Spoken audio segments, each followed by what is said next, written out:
Hello everyone, it's me again, Jen. So in today's video, I will be cooking for our Korean barbecue party tonight. So because on my birthday, we weren't able to celebrate with them, with my cousins who are here around.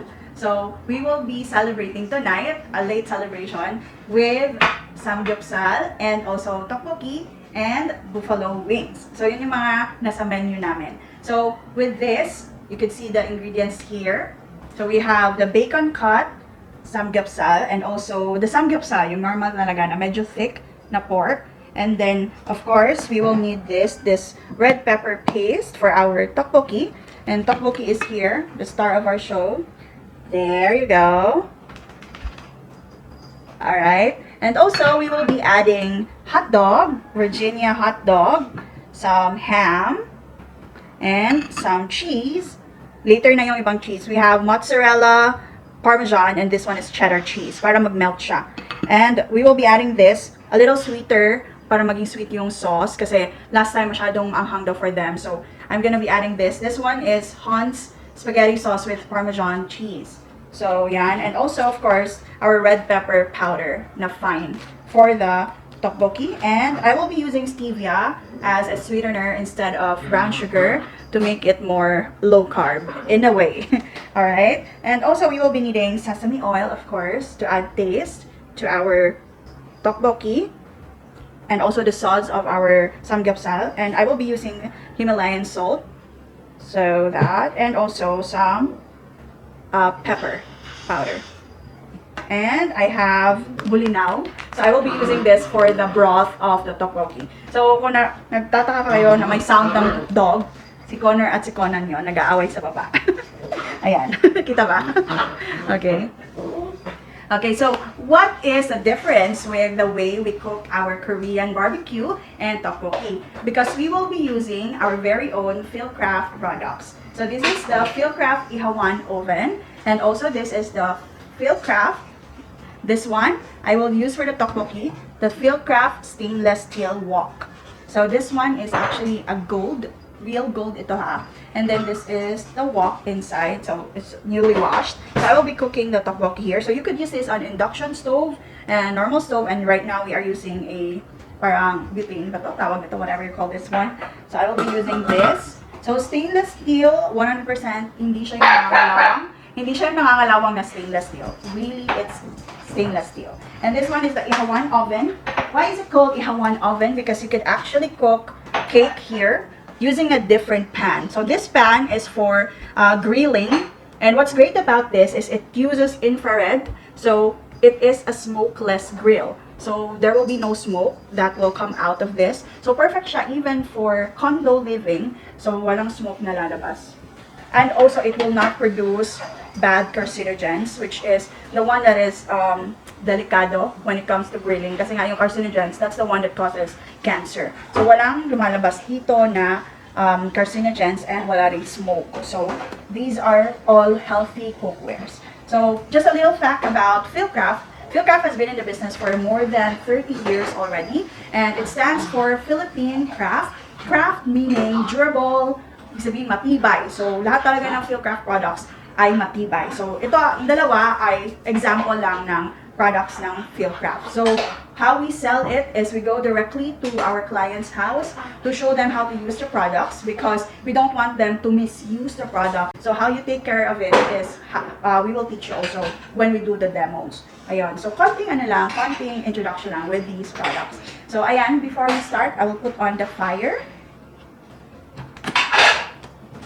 So make sure pala with this one, you have water inside to maintain the moist of the meat. Love that word, moist. Tama ba da? Na-on ba? Hindi ako marunong. Ayan, may fire.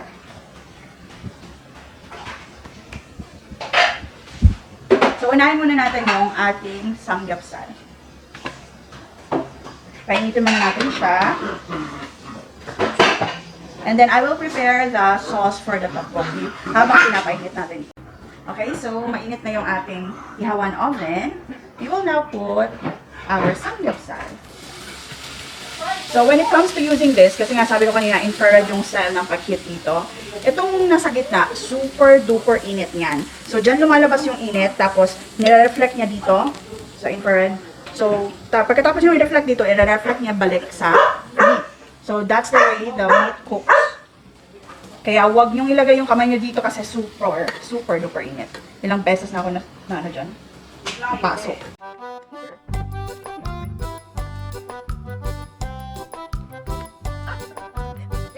Ayan. So, cover muna natin. And then we'll wait for this to cook. Alright, so we are now preparing the sauce. So, we'll start with the bida of the tteokbokki. This is our red pepper paste. So, 1/3 cup.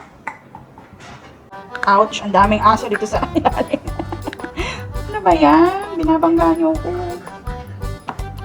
And then, after that, we will need 1 teaspoon of the... Can you please get me some tissue? 1 teaspoon ng red pepper powder.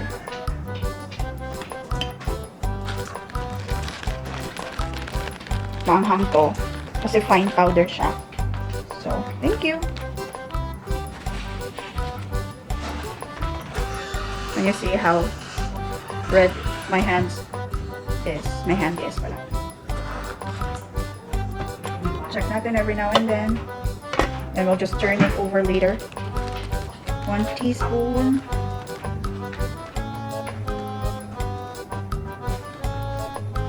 Ooh. And then we're gonna put 1 tablespoon of the stevia.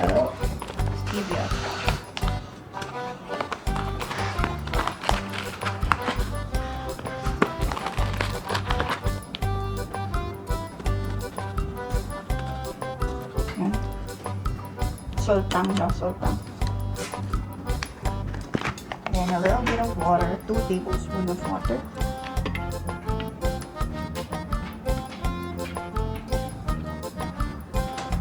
So I will not be putting soy sauce anymore kasi meron tayong Parmesan na sauce which is matamis, and also I will be putting this in the broth later to give that salty taste. So first, baliktad mo na.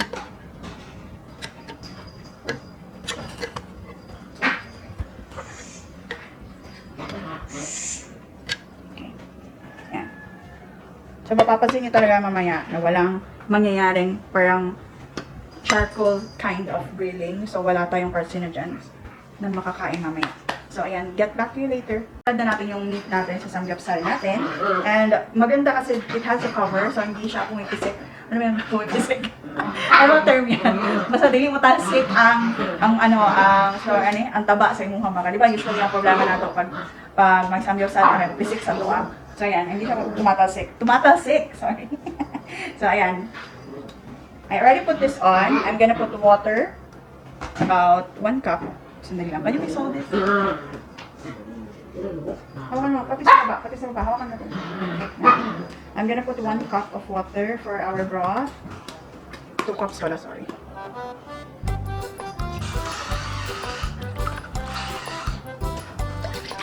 Yan. 2 cups. And I'm gonna be putting 7 of these. Tanggalin nyo lang yung ulo.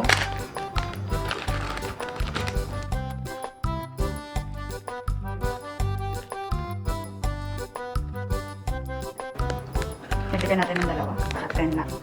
Tatlo pala. Sorry. Sorry.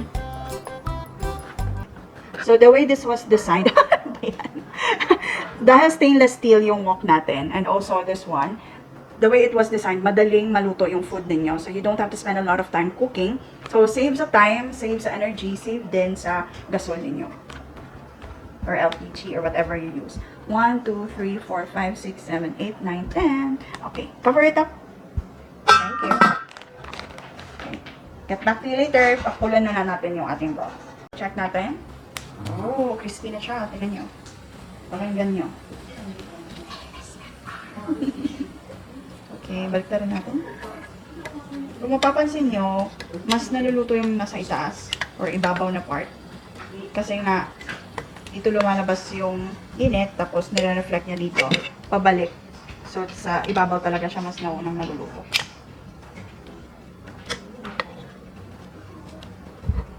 Okay. May away na naman dito sa ibaba na nagaganap kay Pacquiao at saka kay Hawthorne. Alright, so kumukulo na siya. I will now remove the fish that I put earlier.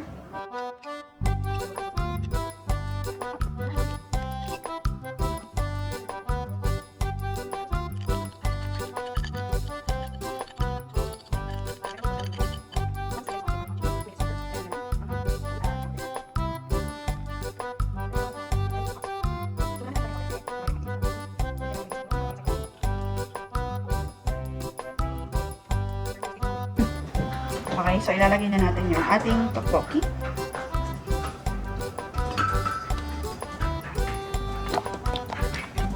So this is just about 1 kilogram ng tteokbokki. So papakuluan muna natin siya, saka natin nilalagay yung ibang ingredients. Yeah. We'll taste it later kung ano na, medyo nag-boil na. You can close it. Thank you. And let's go back to our samgyeopsal. Oh, that's looking perfect. Flip it. That's correct. What a perfect term. Love the angel. It looks juicy. That's correct. That's another term. Mouth-watering. Get back to you later. Taste natin. Nicole, can you please get me a spoon? I will taste the sauce. Kung okay ba to? I would like to say thank you to my camera girl today, Angel. Can you say hi to the camera? Hi. I'll get the camera. Alright. Ayan. So, minsan na ako magkaroon ng camera woman. Thank you. Let's taste it.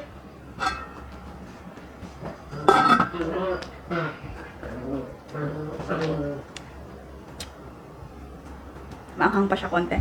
Pero okay na to. Mas better to. Konting pang ganito. Nicole? Yes. Can you please hold this? Yes. Uy, mainit yan. Diyan ka mag-alo. Okay. Dagdagan natin lahat ng sauce para hindi masyado siyang maanghang.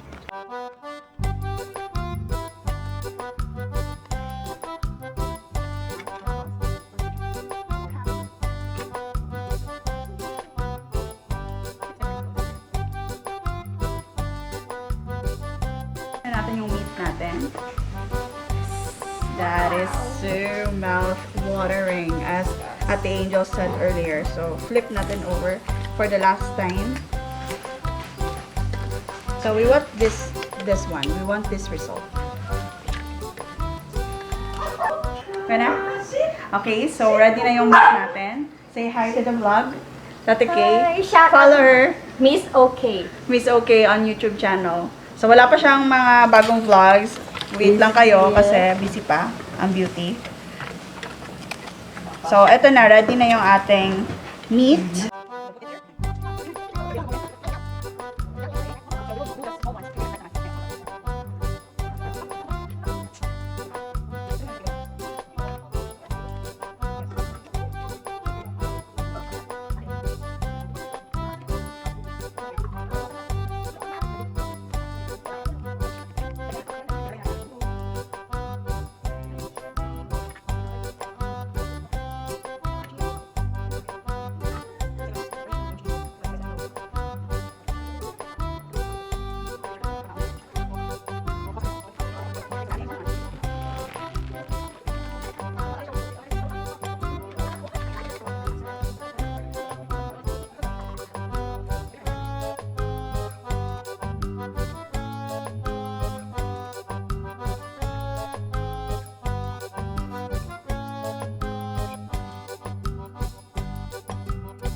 magandang babae. Ay, happy birthday! Happy birthday! Happy birthday Blow the candle! to you. Okay. Pray tayo, pray. Yeah. Lord God, thank you, Lord.